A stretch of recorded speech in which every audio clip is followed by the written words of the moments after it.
திடீர்னு மக்கள் அந்த வாட்டர் ஃபால் எட்ஜில் நிற்கும் போது தன்னை அறியாமலே வந்து குதிச்சிடுறாங்க. ஒரு கட்டத்துல இந்த ஹிஸ்டரி எல்லாம் தெரிஞ்ச ஹோட்டல்காரங்க இப்ப இந்த ஹோட்டலை நம்மளால இடிக்கவும் முடியாது, பல லட்சங்கள் போட்டு கட்டியிருக்கோமே, இப்ப என்ன பண்றது அப்படின்னு சொல்லும் போது இன்னொருத்தவங்க ஆர்கிடெக்ட் என்ன பதில் சொல்றாங்கன்னா, நீங்க இந்த வாட்டர் ஃபாலுக்கு முன்னாடி மரமெல்லாம் நட்டு வச்சிருங்க, ஒரு கண்ணாடி கிளாஸ் மாதிரி போட்டு வச்சிருங்க, அந்த பக்கம் குதிக்க முடியாதபடி பண்ணிடுங்க அப்படிங்கிற மாதிரி சொல்றாங்க.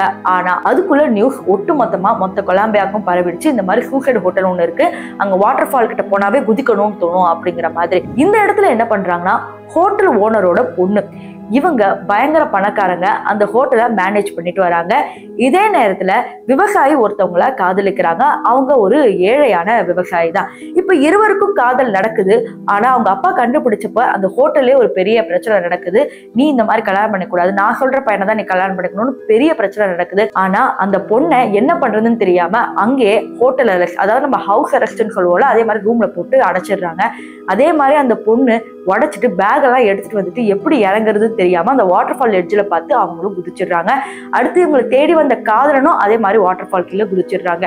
யார் யாருக்கும் சாபம் போய் தன்னோட பொண்ணுக்கே இப்படி வந்துருச்சு அப்படின்னு சொல்லி அந்த ஓனரால சுத்தமா ஒத்துக்கவே முடியல.